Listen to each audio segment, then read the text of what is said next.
Welcome back to DBL, Secret Bunkers, Aliens, and Tunnels. What's really underneath Denver International Airport? It's considered the most mysterious airport in the world, but are the conspiracy theories true? I'm taking you underground in this edition of The Jeff Files. What's up, guys? Today we're at Denver International Airport, one of the top 5 busiest airports in the nation. Now, if you guys know me, you know airports are not my favorite places. This is gonna be a long segment, so don't wrap it up, Steve.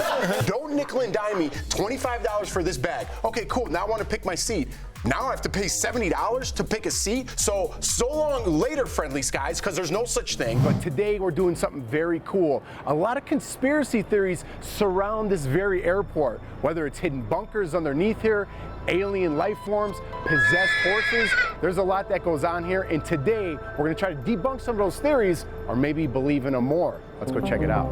So we are at our time capsule, okay, which was buried in 1994, and so we won't be able to find out what's inside until 2094. There's a lot of conspiracies that involve this.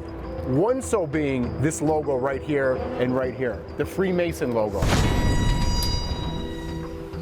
Why is a Freemason logo on a time capsule? So there are 2 large charitable organizations, which are the Masonic lodges here in Colorado, and they helped us build this, and they helped us bring it here. So this is a tribute to them.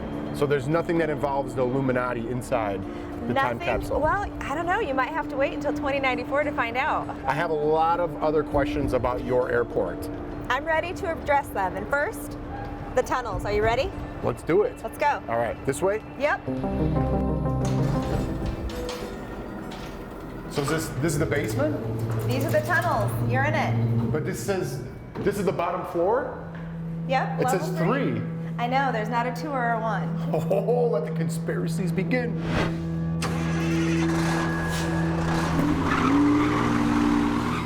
All right, Alex, so right now we are in the tunnels. We just got off the elevator.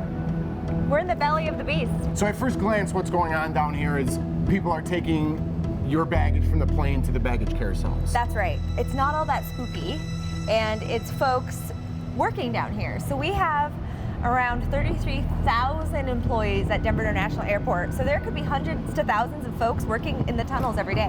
Where does the president go when he's here? There's no bunker for the president. There's no underground getaway. Unfortunately, I hate to tell you that, but these are just really places to get your baggage from the aircraft to the baggage carousel. Where does that door go?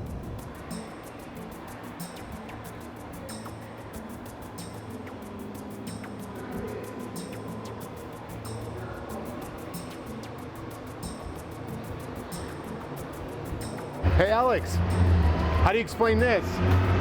This looks like a cry for help. So Alex, tell us a little bit about some of this artwork that we see walking around Denver Airport, because this isn't exactly the last thing you want to see before you get on an airplane. Mr. Tanguma, the artist, created this piece with a thought in mind that we need to take care of our earth and love one another so we can have a beautiful life, and if we don't, then this may be the consequence. So it's really a piece about how to take care of our world. Okay, Alex, so we checked out a lot of the conspiracies inside DIA, but now we're at one of the more well-known conspiracy sites. We're on some land that the public can't get to, right? That's right. So I'm very excited about this one. Are you ready? Yeah, let's go check it out. Let's go. Guys, so if you have ever flown into Denver International Airport, you have definitely seen this Mustang, and we are actually in its undercarriage, a very unique perspective of what's going on. But there's a lot of conspiracies, Alex, that follow this blue Mustang. In fact, around Denver, we call it Blucifer. So the story around Denver goes that a piece of Mustang actually fell on the artist while he was making this, which ultimately led to his death. So Luis Jimenez was the artist who created Mustang, and his injuries due to constructing Mustang led to his death. So that's true. That's true, but we can be thankful to have Mustang with us here today because his kids finished up Mustang, and so that's why you drive by and you see his big, beautiful blue face. So a silver lining, let's say. Silver lining. So there is no evil spirits going on in Mustang, even though they have the scary red eyes. Definitely not. Those scary red eyes are a tribute to his dad, who owned a neon shop, and we like to think of Mustang as a gateway to the West.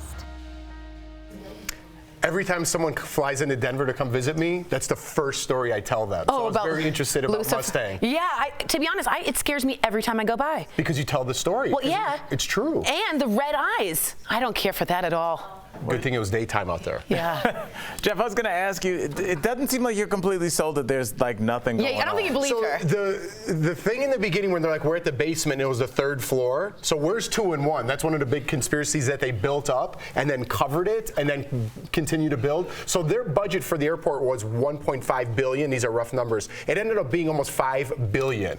How'd you overshoot your budget by that much? And where is that money? Exactly. Yeah, what did it go into? It is the biggest airport in the United States by acreage. Oh, okay? I see. So why is it that big? So there's a lot of questions in there. I know I goofed around a lot. You know what I've thought about?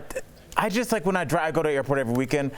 Why isn't there more stuff closer to it? There's not like more there's hotels. a whole thing about the mayor buying the land. There's like a bunch of like just empty space for this airport that's got a lot of people around it. Other airports aren't like that. LaGuardia is not. There's something going on. That acreage thing really struck something with me. Good job, Al. Way to clean that up, buddy. We'll be right back.